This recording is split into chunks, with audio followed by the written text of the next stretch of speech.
Sinubukan kong gamitin ang bagong War Axe at Brute Force Breastplate sa mga fighters na katulad nila X-Borg, Terisla at Yushong at masasabi kong napakaganda nito. Na-buff yung mga fighter at malaki ang magiging pakinabang nito kasi pinaganda na talaga yung mga items na to at sobrang gamit na gamit, pwede natin itong abusuhin. Hello class, I'm Professor Joseph at this time pag-uusapan lang natin yung bagong War Axe at Brute Force Breastplate. Pero bago yan, magkakape muna ako.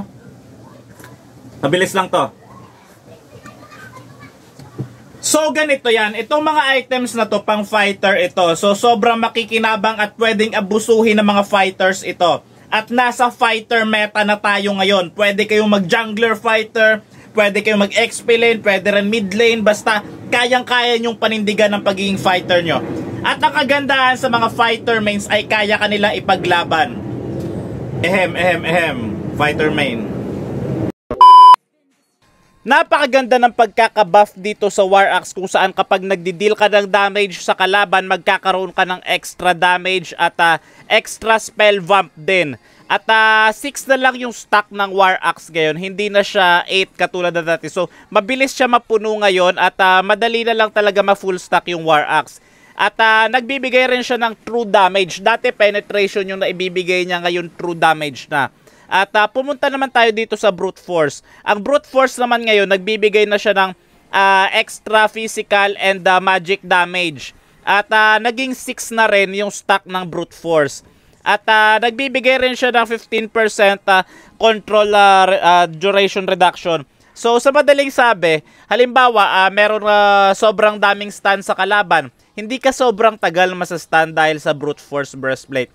So napakaganda ng dalawang items na to sa mga fighters na skill caster. At yung mga fighters sa pangharapan talaga, dapat physical type yung fighter na ginagamit mo. Sila yung sobrang makikinabang dito. At kayang-kaya ka na ipaglaban ng mga fighter main. Lalong-lalo na kung jowa mo fighter main, kayang-kaya ka na niya ipaglaban. Basta tandaan nyo lang kapag fighter main, mga matatapang yan, mga malalakas ang loob na mga yan. Kaya ipaglalaban talaga kayo yan. Hindi kayo magsisisi sa mga fighter main. Ang tanong ngayon, sino ba sa mga fighters ang maganda lagyan ng pinagsamang War Axe and Brute Force Breastplate? Sobrang ganda nito kina Balmond, Alucard, Bane sakto lang if physical type yung Bane mo. Freya napakaganda rin ito.